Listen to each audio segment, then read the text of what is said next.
kali ini saya akan membahas tentang kredibilitas, apa itu transferabilitas, dependabilitas, dan konfirmabilitas. Pengertian dari kredibilitas yaitu sejauh mana hasil penelitian dapat dipercaya sebagai representasi yang akurat dari pengalaman atau pandangan peserta penelitian.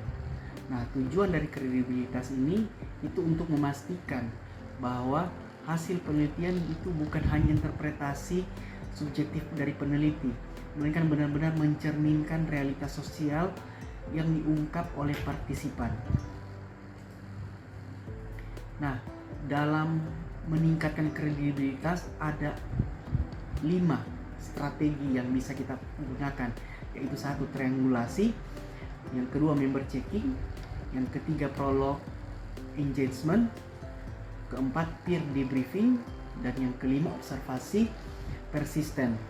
Nah, triangulasi itu apa? Triangulasi itu menggunakan berbagai sumber data, metode atau peneliti untuk memastikan temuan yang konsisten. Nah, kedua member checking. Dia ini meminta peserta untuk memeriksa hasil atau interpretasi peneliti agar sesuai dengan pengalaman mereka. Yang ketiga prolog engagement, itu peneliti tinggal cukup lama di lapangan agar memahami konteks sosial dari peserta. Yang keempat itu peer debriefing, itu dia berdiskusi dengan rekan sejawat untuk menguji logika dan logika interpretasi. Yang kelima observasi persisten. Apa sih observasi persisten? Yaitu dia mengamati fenomena secara mendalam untuk menangkap makna yang tersembunyi. Jadi dalam penelitian ini tentang pendidikan agama Kristen digital, kredibilitas ini dapat ditingkatkan dengan meminta dosen dan mahasiswa meninjau kembali hasil wawancara yang menggambarkan pengalaman spiritual terhadap penggunaan teknologi dalam pembelajaran. Ini merupakan sebuah contoh saja. Nah, yang kedua transferabilitas, yaitu dia ini menunjukkan sejauh mana hasil penelitian dapat diterapkan atau relevan dalam konteks lain. Berbeda dengan generalisasi statistik pada penelitian kuantitatif. Dalam penelitian kualitatif, tanggung jawab dari transferabilitas berada pada pembaca. Namun peneliti wajib menyediakan deskripsi tebal agar pembaca dapat menilai relevansinya.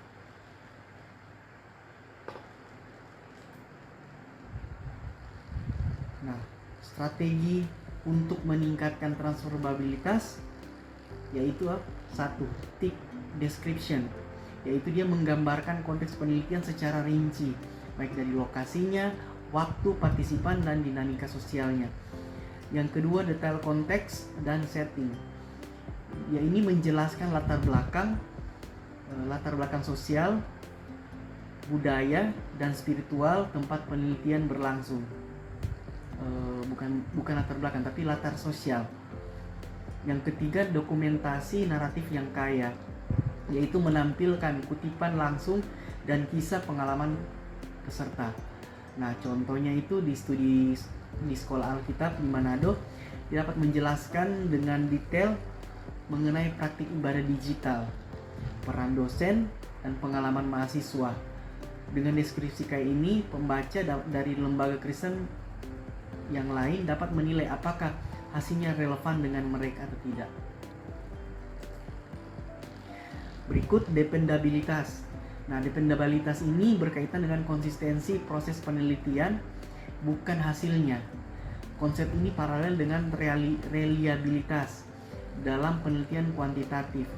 Namun, dalam penelitian kualitatif ditekankan pada keterlacakan proses penelitian atau disebut audit trail, yaitu bagaimana data dikumpulkan, diolah, dan dianalisis. Nah, strategi dalam meningkatkan dependabilitas yaitu ada 4. 1. Audio trail, di mana dia mendokumentasikan seluruh proses penelitian dari catatan wawancaranya, transkrip, coding, dan memo analitik. Yang kedua, stepwise replication, yaitu menggunakan 2 tim peneliti independen untuk menganalisis data yang sama dan membandingkan hasilnya. Yang ketiga peer review, yaitu meminta rekan sejawat meninjau metodologi untuk memastikan konsistensi prosedural.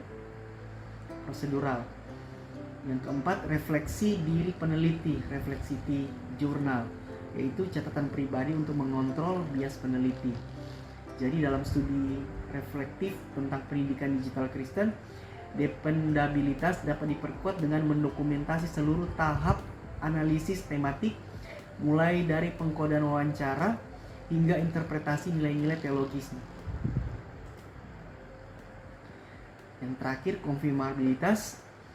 Dia berfokus pada sejauh mana temuan penelitian benar-benar bersumber dari data, bukan bias atau asumsi peneliti. Dengan kata lain, ini adalah objektivitas kualitatif. Nah, tujuan utamanya adalah memastikan bahwa hasil penelitian dapat dikonfirmasi oleh orang lain jika mereka menelusuri proses dan data yang sama. Untuk meningkatkan konfirmabilitas, itu strateginya ada 4, yaitu audio trail dan dokumentasi data mentah. Yang kedua, triangulasi sumber dan metode. Yang keempat, refleksi peneliti terhadap bias dan asumsi. Yang keempat, penyimpanan data yang transparan, di mana menyediakan akses terhadap transkrip asli, catatan lapangan, dan hasil analisis. Dengan kesimpulan bahwa keempat kriteria ini merupakan fondasi utama keabsahan penelitian kualitatif. Dalam konteks pendidikan agama Kristen di era digital, penerapan prinsip-prinsip ini membantu memastikan bahwa penelitian tidak hanya valid secara akademik, tetapi juga berakar pada nilai etis, kejujuran, dan integritas spiritual. Dan dengan menjaga keempat aspek ini, penelitian dapat menjadi refleksi iman yang akuntabel sekaligus ilmiah. Sekian.